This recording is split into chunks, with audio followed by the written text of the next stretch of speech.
everybody! Hello! Hey, welcome back to another episode of the GS ENC English podcast.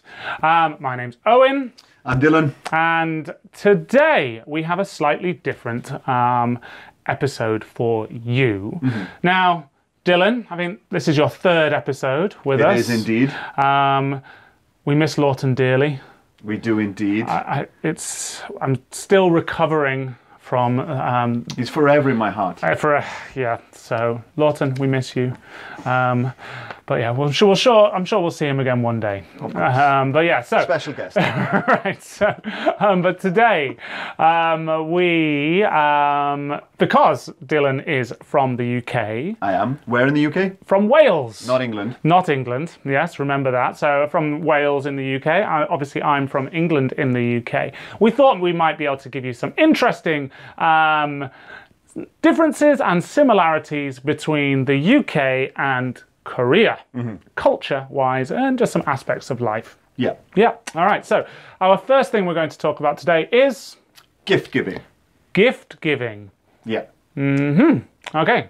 So, in particular, what kind of gifts are you thinking? Well, the reason that I thought of gift giving is when I first came to Korea, obviously I didn't know much about the culture, but I wanted to meet many people. So I invited my Korean friends and my international friends, my Western friends, to a housewarming party. And so typically in the UK, when you go to a housewarming party, people bring things like bottles of wine, beer, vodka, whatever the case may be. And when my Korean friends turned up, they brought things like kitchen roll, toilet paper, laundry detergent. And from that point on, I realized that there's a difference in the gift giving culture. Maybe the difference between things that you want but wouldn't buy for yourself and the things that are practical. Yeah. Yes. Yeah. So if you were to give someone... What would someone do if you went to a house party in the UK and you bought them 36 rolls of toilet paper? I think... Well, first of all, in the UK, we don't sell 36 rolls of toilet paper. Normally, it's like 4 or 8 packs together. But I think if I were to give one of my friends toilet paper as a present, they would see it as an insult. I think they would be a bit confused. Okay, thank you. Yeah. So if you're in the UK, you're visiting someone's house, just take a bottle of wine. A bottle of wine is totally acceptable. But there's one thing you shouldn't do when giving gifts in the UK, which is kind of different to Korea. Very, very different. I think specifically with weddings, birthdays and things like that. In the UK, we would very rarely, or probably wouldn't, give money as a gift. Yeah. So obviously that's the done thing in Korea. But I don't think I would ever give a family member or a close friend money as a gift. So why is that? I think in the UK, giving money is seen as impersonal. Yeah. Like you haven't really thought about that person. And I guess it shows that you don't really care enough to think about what to buy them. They just go, oh, here's $50. Yeah. Go away and spend it somewhere. It is funny because, like, if I'm receiving a gift, what would I rather have? $50 or something that costs $50, which I would use once or twice? Yeah.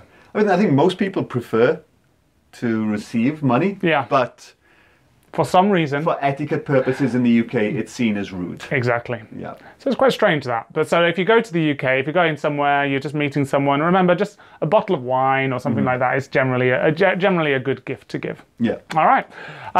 So our next slight difference between the UK and Korea is what?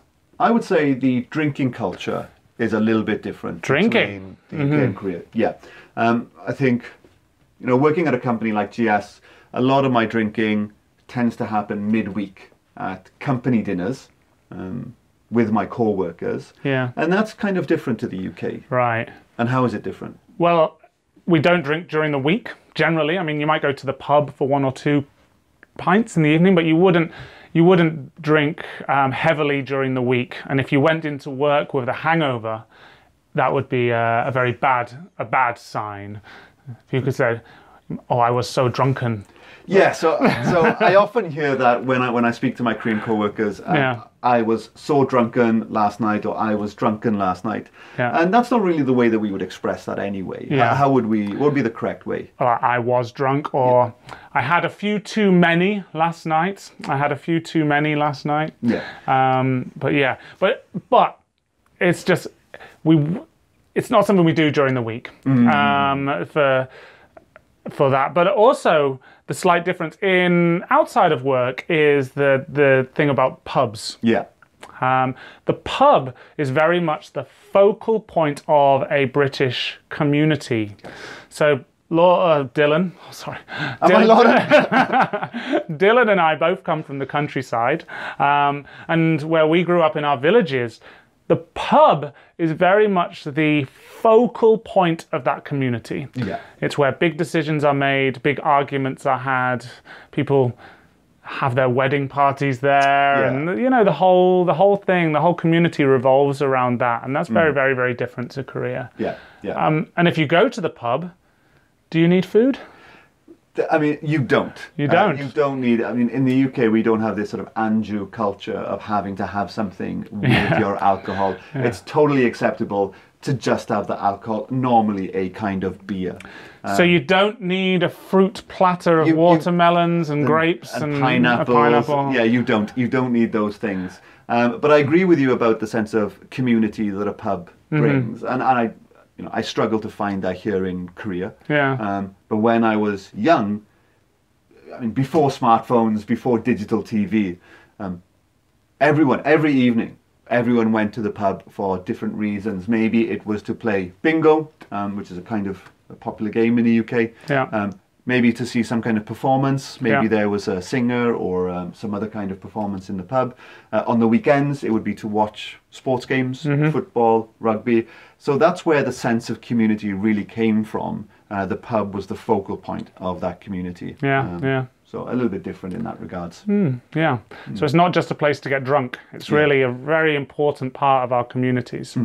So if you do visit the UK and you get out of London, get out to the countryside and try to visit a village pub.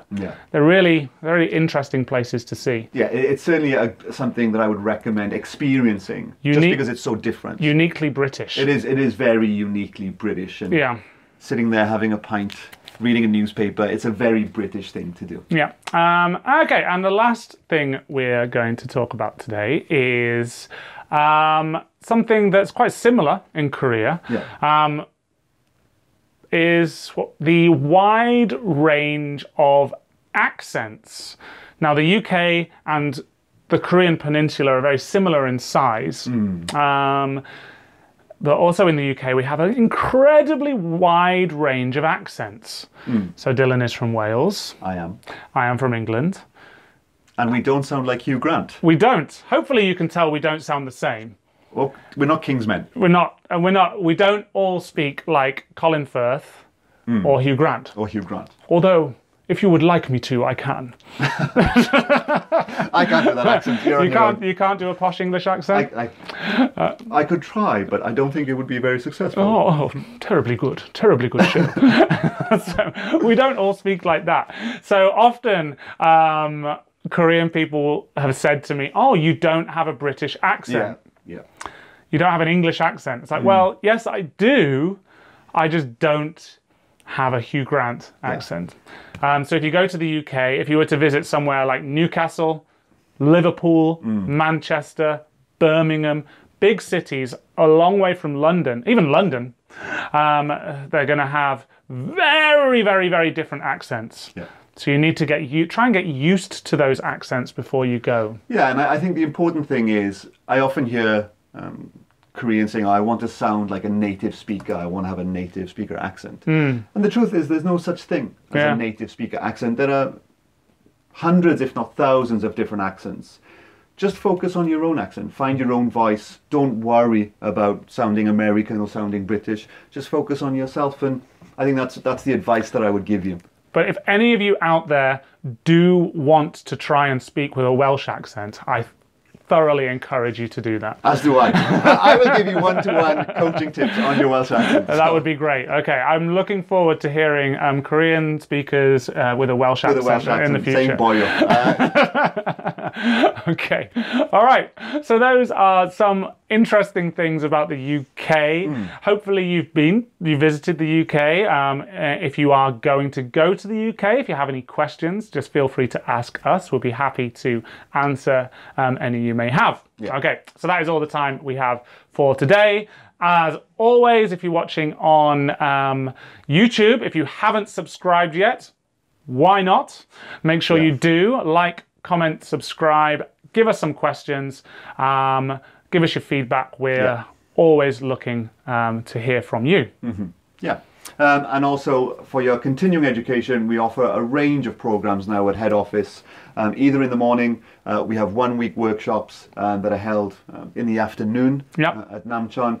We've got programs in Yongin and Namcheon, as I just mentioned. And of course, we've got our online services as well. So keep up with your English education, keep up with your English practice.